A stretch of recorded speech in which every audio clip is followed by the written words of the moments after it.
Le vent soufflait sur l'immense ranch du Montana tandis que l'étalon se cabrait, le regard hagard de peur et de fureur. Ses muscles ondulaient comme des vagues sous sa robe d'obsidienne, ses sabots fouettant l'air, ses naseaux gonflants.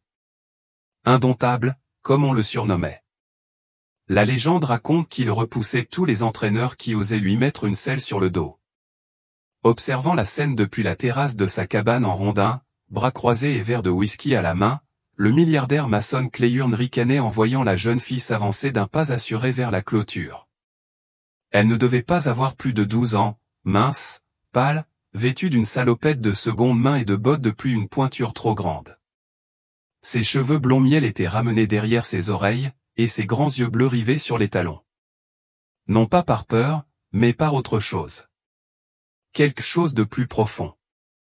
Quelque chose que Mason ne parvenait pas à identifier. C'est clair, murmura le maître d'écurie en s'approchant de Mason, la fille de la ferme thérapeutique toute proche. Elle est différente. Elle ne parle pas beaucoup. Autiste, paraît-il. Elle passe des heures à observer les animaux. Mason haussa un sourcil, un sourire narquois aux lèvres. Que fait-elle sur ma propriété? Elle s'est faufilée par le portail. Sa mère est dehors à sa recherche. J'allais le faire, mais Claire était déjà entrée dans l'enclos. Le sourire narquois de Mason se transforma en incrédulité. Elle va se faire tuer. L'étalon titan renifla violemment, arpentant l'enclos, son énorme carrure tendue, prête à s'enfuir. Pourtant, la jeune fille ne broncha pas.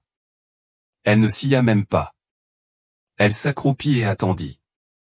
Pas de mouvement brusque, pas de bruit fort, juste l'immobilité. Mason regarda, stupéfait, Titan s'arrêtait lentement. L'étalon pencha la tête, confus, puis s'avança prudemment. Un pas, puis deux. Claire tendit une main tremblante, paume ouverte. Ses doigts frémissaient légèrement, comme le frémissement d'une feuille dans la brise. L'étalon souffla, son souffle se voilant dans l'air frais, puis, impensable, baissa la tête. Son nez effleura la paume de Mason. Le verre de Mason lui glissa des mains et se brisa sur le pont. La nouvelle s'est répandue comme une traînée de poudre. Mason Clayburne, l'homme qui a bâti un empire sur la puissance et la précision, propriétaire de champs pétroliers, de chevaux de course et d'îles privées, s'est retrouvé fasciné non par l'argent ou les machines, mais par une fillette de 12 ans qui prononçait à peine un mot. Claire revint le lendemain. Et le lendemain. Mason ne le lui avait jamais demandé. Personne ne le lui avait demandé. Elle apparaissait simplement, toujours au même moment, marchant toujours droit vers Titan. Certains jours, elle apportait des pommes. D'autres, elle apportait de la musique, un vieux petit lecteur de cassettes aux boutons usés et des mélodies classiques. Mais surtout, elle apportait le silence. Et, d'une certaine manière, dans ce silence, l'étalon sauvage s'adoucit. Mason l'observait depuis sa fenêtre chaque jour.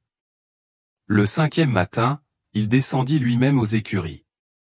Claire brossait la crinière de Titan en fredonnant doucement. Beethoven, réalisa-t-il. Son toucher était doux, rythmé, patient. Il ne laissera pas mes meilleurs entraîneurs s'approcher de lui, dit doucement Mason. Claire leva les yeux. Son regard croisa le sien. Il n'est pas en colère, murmura-t-elle d'une voix légère mais ferme. Il a juste peur. La poitrine de Mason se serra. Quelque chose dans sa façon de le dire, si simplement, si purement, le blessa plus profondément que n'importe quelle négociation en conseil d'administration. Cet après-midi-là, Mason visita la ferme thérapeutique où vivait Claire.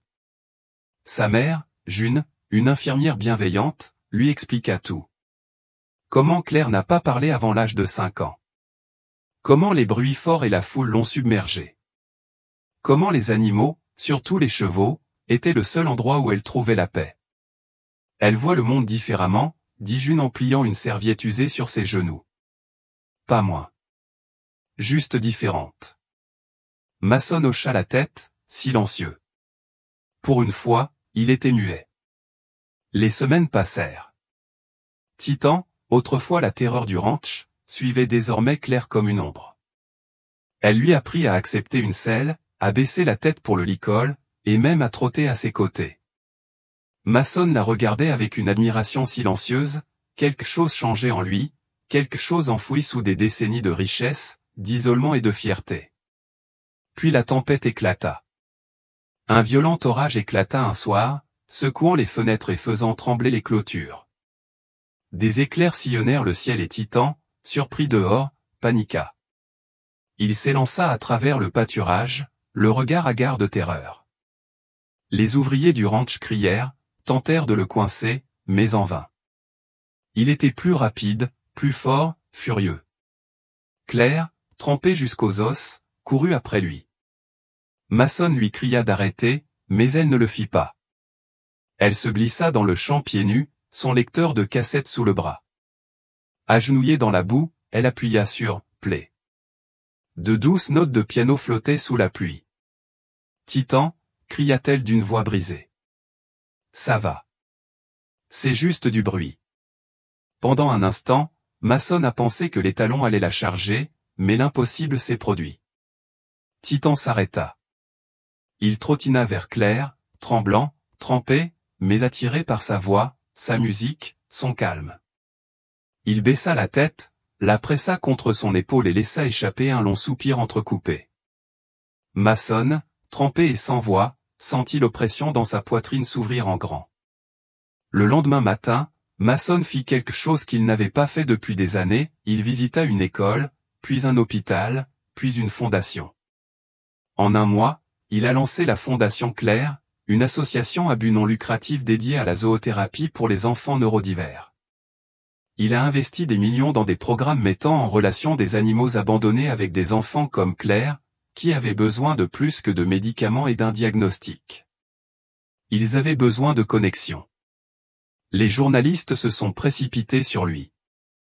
Les investisseurs l'ont interrogé, mais Mason s'en fichait, car un matin, alors qu'il se rendait aux écuries, Claire s'est précipitée vers lui avec un dessin. Titan debout avec des ailes comme un ange. Tu lui as donné une seconde chance, dit-elle doucement. Maintenant, il la donne à d'autres. Mason s'agenouilla, les yeux embués. Non, ma chérie, murmura-t-il. Tu nous as tous donné une seconde chance. Des années plus tard, bien après que la fondation se soit étendue à travers les États, voire les pays, les gens parlaient encore du milliardaire qui s'était moqué d'une petite fille autiste jusqu'à ce qu'elle apprivoise son cheval le plus sauvage, et ce faisant, guérisse quelque chose de bien plus sauvage en lui. Et dans cette guérison, le monde a changé. Un acte de courage discret. Un lien que personne n'a vu venir. Et un milliardaire à jamais humilié par la force silencieuse d'un enfant. Parce que parfois, les cœurs les plus fous n'ont pas besoin d'être brisés. Ils ont juste besoin d'être compris.